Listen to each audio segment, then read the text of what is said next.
Assalamu alaikum warahmatullahi wabarakatuh. Wa barkamu da sake saduwa a cikin wani sabon bidiyo. So a yau insha Allah bidiyon mu zai bayani akan yadda zaka canja wa Facebook ɗinka suna. So da dama mutane suna korafi, suna maganganu akan yane ake canza suna yane. So a yau insha Allah mun zo muna da bidiyo inda zamu gyara wannan matsala.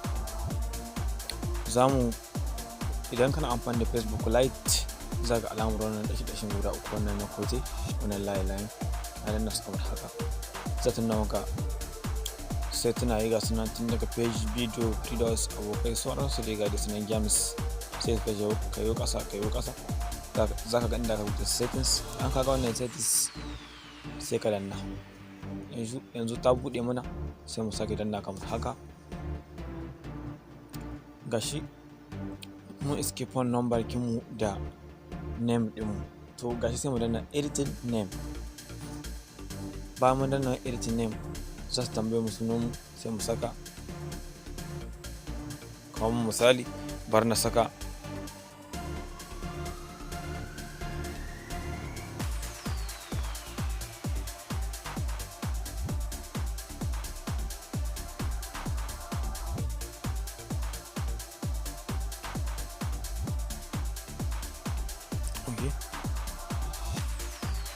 so bari na saka suna wanda ya dace, sai hawa kuma daidai. So kusan ba amfani da harafi babba.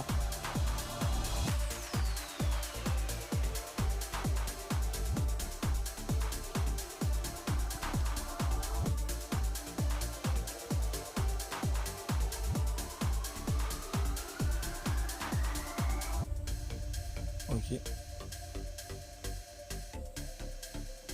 Nan ma sai mu sake saka.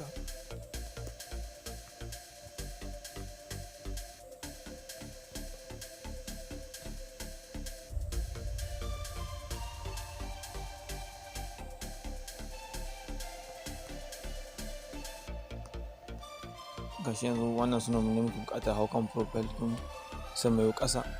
Za mu ga wannan gurin cikin blue ɗin rubutu.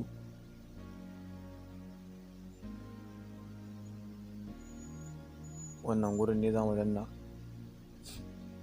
Ok, sai mu danna kamar haka.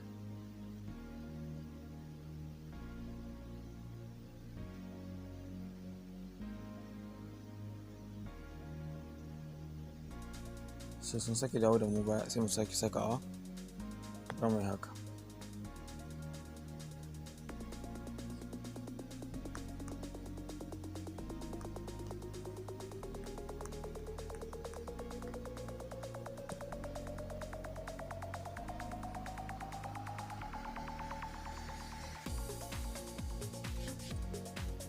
Bayan na ɗauki kowane kalan suna nake amfani da shi, ina sakawa zan saka fasara na zai wuce da ni kai tsaye na canza sunana.